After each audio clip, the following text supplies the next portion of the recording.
Bonjour à toi. J'ai écouté un général américain dire ceci. Si vous n'êtes pas capable de faire votre lit le matin, vous ne pourrez rien changer dans le monde. Alors, moi je te dirais que si tu n'es pas prêt à ranger ta table de travail chaque jour, et si tu n'es pas capable de relire intégralement un SMS ou un email que tu as fini d'écrire avant de l'envoyer, alors tu n'es pas prêt à t'organiser et à organiser ta structure. Dans cette seconde vidéo consacrée à ton organisation personnelle, je t'explique mon approche des actions insignifiantes. Je suis Oumar Diané, spécialiste en développement organisationnel, et bienvenue sur ma page.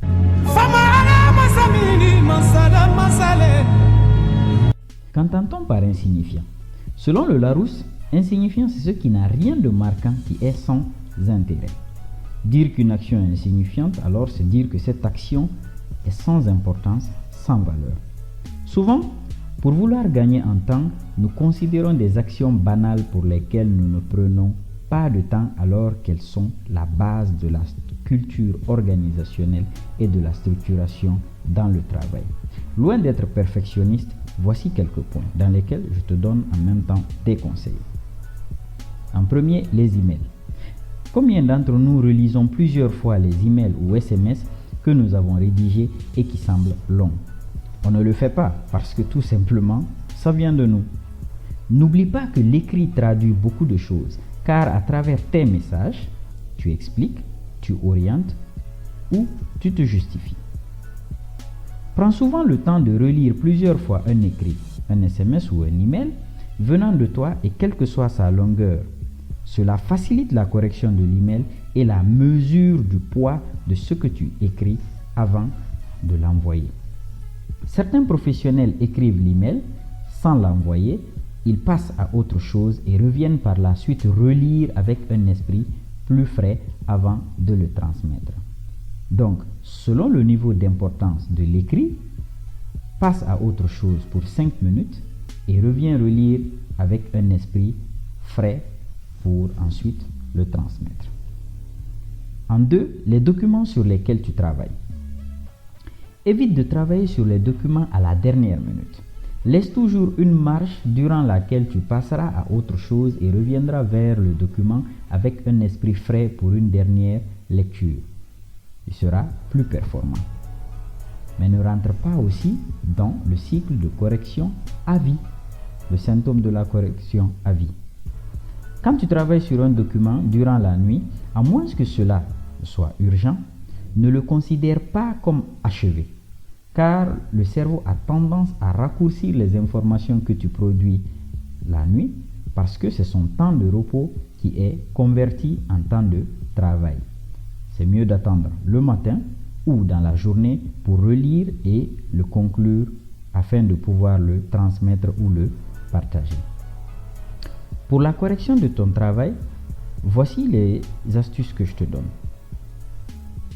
Tu tiens souvent à corriger lors d'une seule lecture tout un document ou tout un travail, logique, faute, d'orthographe et ainsi de suite.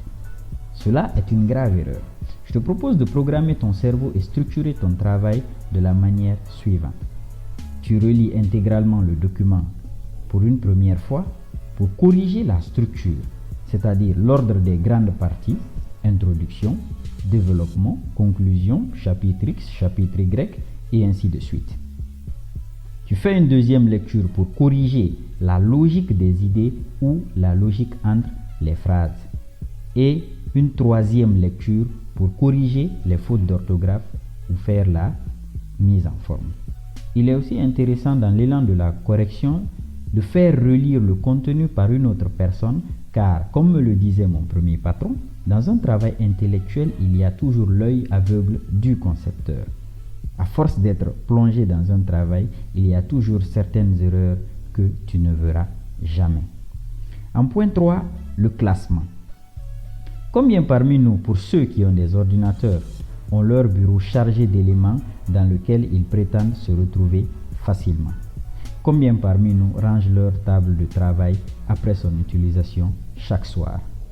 De conseil, le principe de base d'un classement ou de l'archivage est de faire de sorte qu'en ton absence et malgré que l'ordinateur ou le bureau t'appartiennent, que quelqu'un d'autre puisse s'y retrouver sans problème.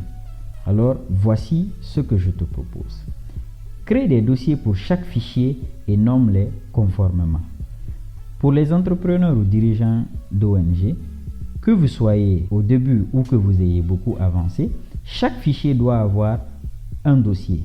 Dossier comptable, dossier RH, dossier brouillon, dossier technique, etc.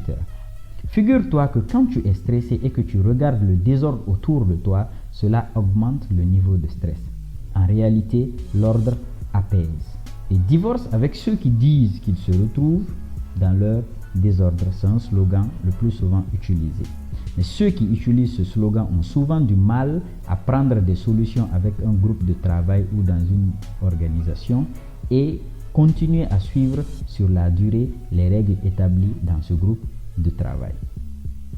Le dernier point concernant les actions insignifiantes est ce que j'appelle le travail à fond. Le poète Khalil Gibran disait « Le travail est l'amour rendu visible. Donc, mets-toi à fond dans ce que tu fais, quelle que soit sa banalité. Chaque effort est un travail. » Un exemple. Lorsqu'on te demande ou lorsque tu décides de mettre un stylo sur la table, ne te débarrasse pas du stylo en le jetant parce que c'est banal, mais dépose-le convenablement et à un endroit bien précis. Sache que toute action insignifiante, quelle qu'elle soit, a un impact sur quelque chose te concernant, soit maintenant ou dans le futur. Donc quand tu décides de faire une action, fais-la à fond. Après la première vidéo sur la gestion du temps, voici ces conseils sur l'organisation personnelle que je voulais partager avec toi afin que ton comportement impacte facilement l'organisation de ta structure.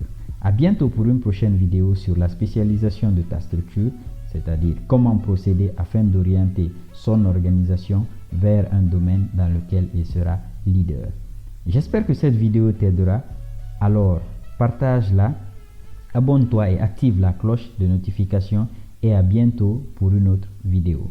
Bienvenue dans mon univers.